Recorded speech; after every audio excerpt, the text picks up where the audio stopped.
All right. You know what it's time to do, everybody? Let's do something fun, and let's trip the light, fantasy and fantastic. In this case, we're going to get grounded with some suspense and some action, some thrillers. It's time for us to welcome Wordsmith Wednesday with the Outer Limits control voice.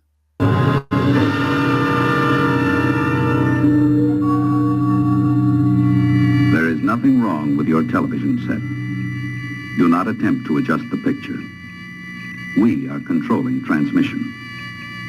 If we wish to make it louder, we will bring up the volume. If we wish to make it softer, we will tune it to a whisper. We will control the horizontal. We will control the vertical. We can roll the image, make it flutter. We can change the focus to a soft blur, or sharpen it to crystal clarity. For the next hour, sit quietly and we will control all that you see and hear. We repeat, there is nothing wrong with your television set. You are about to participate in a great adventure.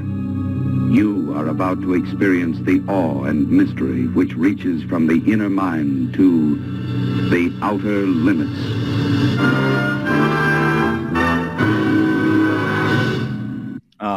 Yes, the control voice. Excellent stuff. And I'm thinking about the Lynx, the cat, and so on.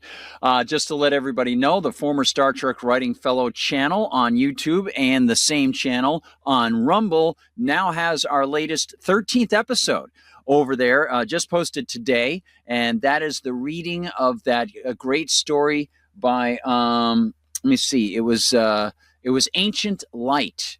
Ancient Light. Great stuff from Algernon Blackwood.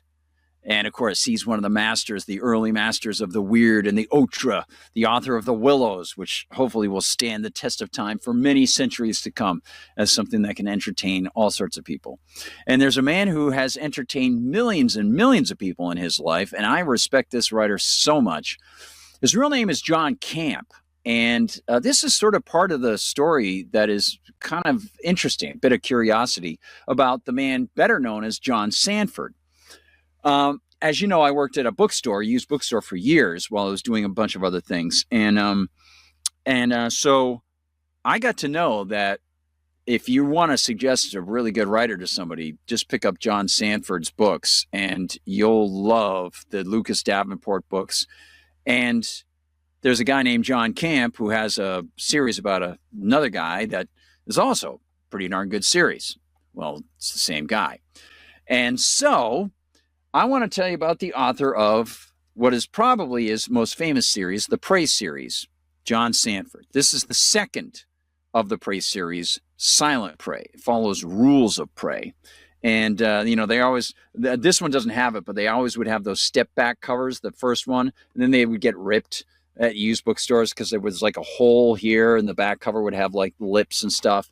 And they'd always get ripped up and stuff. So they would change it after a while. But John Camp, when I speak, I would get invited to schools every once in a while to speak about prose writing, fiction, or script writing. And so, maybe I'd talk to them about working at Outer Limits or at Star Trek Voyager, or I'd talk to them about my novellas or something like that. And one of the things I always wanted to do was to give a student or a group of students an example of very concise writing that is efficient, really, really well done. And we've offered a few examples of that here on the show, where you say, wow, that was really very, very good there. We talked about this when we talked about that Biggers and the creation of Charlie Chan. Just the opening of the very first Charlie Chan book is just a great lesson or an example of concise, efficient, beautiful prose with a wonderful rhythm that gets multiple jobs done. Characterization, setting, action, not visibly seen as an info dump, but subtly and efficiently and dynamically getting that information through to you. So it's a pleasure to get the information. It's wonderful because you can see it in your eyes. You can see it in your brain, I should say. John Sandford's one of the masters of that. And, you know, a lot of people love James Patterson's stuff. James Patterson really hit eureka moment when he had his short chapters. People would just fly through those. A lot of, you know, very good, you know, thriller stories and so on. But I always thought John Sandford, I like John Sandford's style. He's just, and James Patterson isn't a terrible stylist either. But there's something about John Sandford. I just like John Sandford's style. So John Sandford's very interesting because, as you can see here, let's show you what John Sandford's bio is like over at Fantastic Fiction. John Sandford is the pseudonym for Pulitzer Prize-winning journalist John Camp. There you go. He was born 1944, 81 almost, maybe. He is the #1 New York Times bestselling author of the Prose series, featuring Lucas Davenport, and the Kids series and the Virgil Flowers series. Now, that Kids series is the other one I want to talk about. So what happened was, in John Sandford's career, his real name being John Camp, he was a journalist for a long time. And he actually got his first book sale with his real name, with a company that was not, this is Berkeley, that was not Berkeley. It was a different company under John Camp. And it was the first kid book. KIDD. But it didn't sell that well. He also had sent out another book, the Prose series, starring Lucas Davenport, to other companies under the pseudonym John Sandford. That got picked up by Berkeley and became massive. So people didn't know that he had already been published under his real name, John Camp, and people just started to get to know him as John Sandford. Everybody thinks he's John Sandford. It's just wild. Like, this pseudonym he came up with, this series was so popular that no one even knew that he had other books with a different company under his real name. And they were, I mean, really obscure. Like, you would come in and like, well, you know, if you like his stuff, you can get those Camp books as well. Like, why would I do that? Because it's actually the same guy. Oh, I didn't know that. Yeah. So he ended up later being able to get the rights to everything, and then he was able to cross the streams. So Kid has appeared with the Lucas Davenport character as well. So he's been able to combine the universes.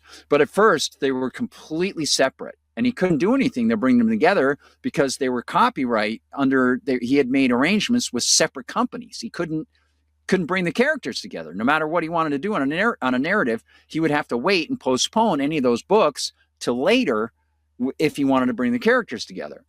So let me just show you a quick example of what we have here.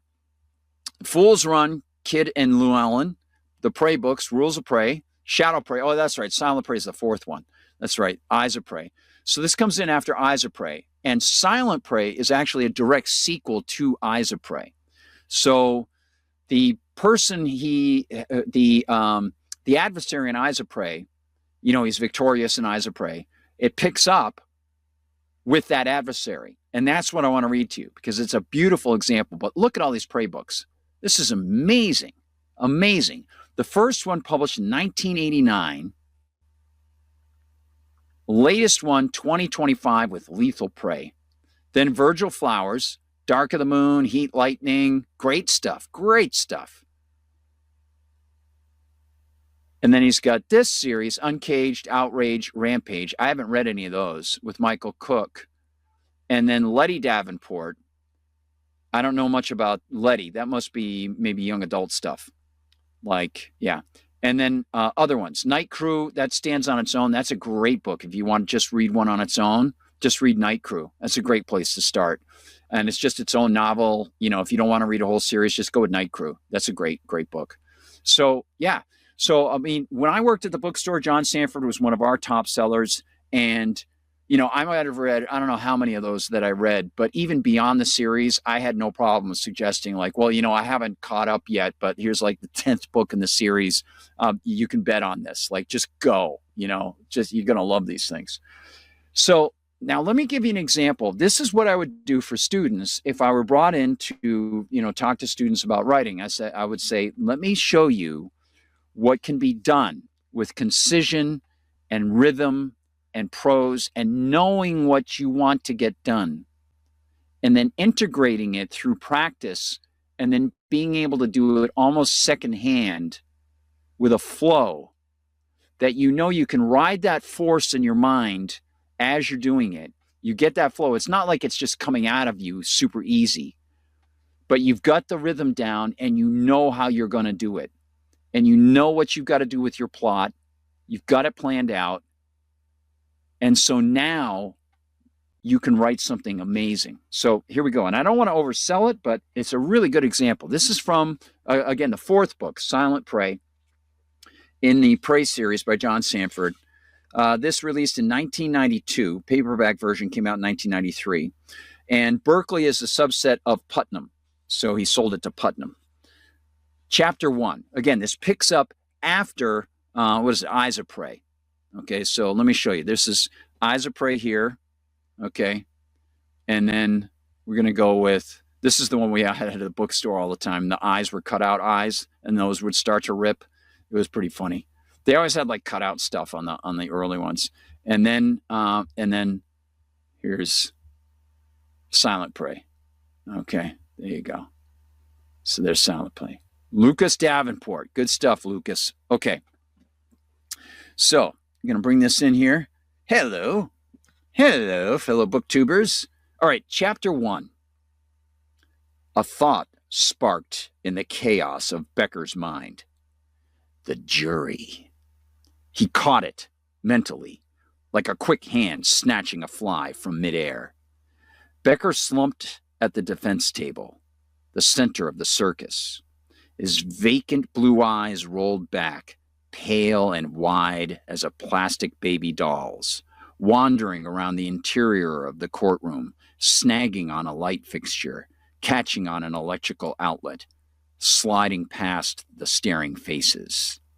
His hair had been cut jailhouse short, but they had let him keep the wild blonde beard. An act of mercy, the beard disguised the tangled mass of pink scar tissue that crisscrossed his face. In the middle of the beard, his pink rosebud lips opened and closed like an eel's, damp and glistening. Now, right there, that is one, essentially it's three paragraphs, essentially. 4 paragraphs, kind of. But what he does there is he gives you the character. There's a thought in his head right away. The thought is the jury. Something integral is happening. Something important is happening. Then you see him and you see his eyes. You go to his eyes, and then his eyes, you're in his eyes, and you see what he's seeing. So you get the payoff to the thought. You get the thought, you get the eyes that are attached to the thought. The eyes then open the vision for you to see what's around him. The light fixture, the faces. So you know he's in a courtroom. So you're building those images in your head too. Now you've got the surrounding. He's just given you the place, the setting right there. In just a few sentences, you get the setting, you get that something very important and integral is about to happen. The jury, it's a moment of key event. It's a key event. And then you go back, after you've done the swing around the room, you go back to him and you get the further final description, like an eel's, damp and glistening. Boom, boom, boom. So you know he's been in jail. They let him keep the beard. He's got scar tissue. And you've got the image of him. It's right there. It's so perfectly done. That is excellent. That is such good writing. No wonder he's won awards for his writing. John Sandford. I can't recommend a suspense writer more highly than John Sandford. He is great. You're going to love John Sandford's books. I would suggest starting with the first one, Rules of Prey. And that'll introduce you to Lucas Davenport. And I mean, you could go with the Flowers books if you wanted to, or you could go with the kid books if you want to. But you probably want to go with the Prey series. because they're just wonderful books. And some of them, they're in couplets. Others, they're standalone things. Like this one is the couplet from the first, the earlier one, the third book. So, you'll find sometimes like, oh, no, I'm left hanging. What's going on? Or, oh, there's something that's sort of there. I wonder if that's going to get picked up in this one or it's going to come down the line. It's cool. And F. Paul Wilson does similar sorts of things in the Repairman Jack novels as well. So we'll talk about Repairman Jack some more. Excellent. Thank you so much. I really hope you'll check out John Sandford's work. And again, if you want to get a great resource to find all the books, you can get them. This is fantastic fiction. And you can check out John Sandford, John Roswell Camp. I don't know if you knew any aliens. There's all the Prey books every year for so long. The Flowers books, the kid books, so many good books. There's the kid books just above. So you can see the same year, Fool's Run and Rules of Prey, published the same year by different companies. You see by John Camp, they were originally by John Camp right there, the kid books. So yeah, it's an interesting quirk, and I wonder, how he managed all that and how long he wanted to bring them together before he was able to do so. But check out fantasticfiction.com and you can get plenty more information, lots of links to the Amazon stuff, or down at the bottom of the page for Fantastic Fiction, they link up to used booksellers for Abe books and things like that. I always try to recommend things like thrift books. So if you can get the ISBN or just put the title in their search engine at thrift books, because Abe books, I like Abe. I used to really like Abe a lot. Like you can get some great collectible books at Abe Books, like really expensive books. Like I got the first edition of Sherlock Holmes Returns for my brother because it was actually published before the British version was. It's actually the first edition came out in America before England because he was so popular in America at that time. But Amazon owns Abe now. So just to, give you that information so you're aware of it. But, yeah, reading's always fun, and usually if it's good. And I hope that you have a great time. Don't forget on Friday, we'll be doing Fiction Friday. We'll be doing a short story, and I'll give you some more that I've developed for Tower. And yes, we have gotten to a point where something weird's coming. I've already written it. You're going to hear it Friday. It's going to be cool. So I don't know if this video for BookTube is going to come out before then. I'll try to get it out before then. We'll see how it works. But again, thank you everybody for hanging. And I'll leave you with the control voice with my Outer Limits days. And then later down the line, we'll do a quick study of some Outer Limits episodes, either old ones or new ones. And maybe some scenes from Star Trek Voyager or something like that. And we'll talk about, television script writing and things. That'll be a lot of fun. And so please share the videos. If you're watching the BookTube former Star Trek Writing Fellow channel, the new video is out now. If you're watching Liberty Conspiracy, please share those as well. And get the opportunity, go to the Gardner Goldsmith Substack and check out my X feed. And if you want to contribute, that is always very helpful. Gonna have to build this and try to make it into something that can sustain itself. So hopefully that'll work for you, and hopefully I'm giving you good, valuable stuff. So have a great night, everybody. Keep fighting for freedom and good writing, and I'll talk to you tomorrow on David Nice Chat. God bless. We now return control. We now return control of your television set to you until next week at this same time, when the control voice will take you to the Outer Limits.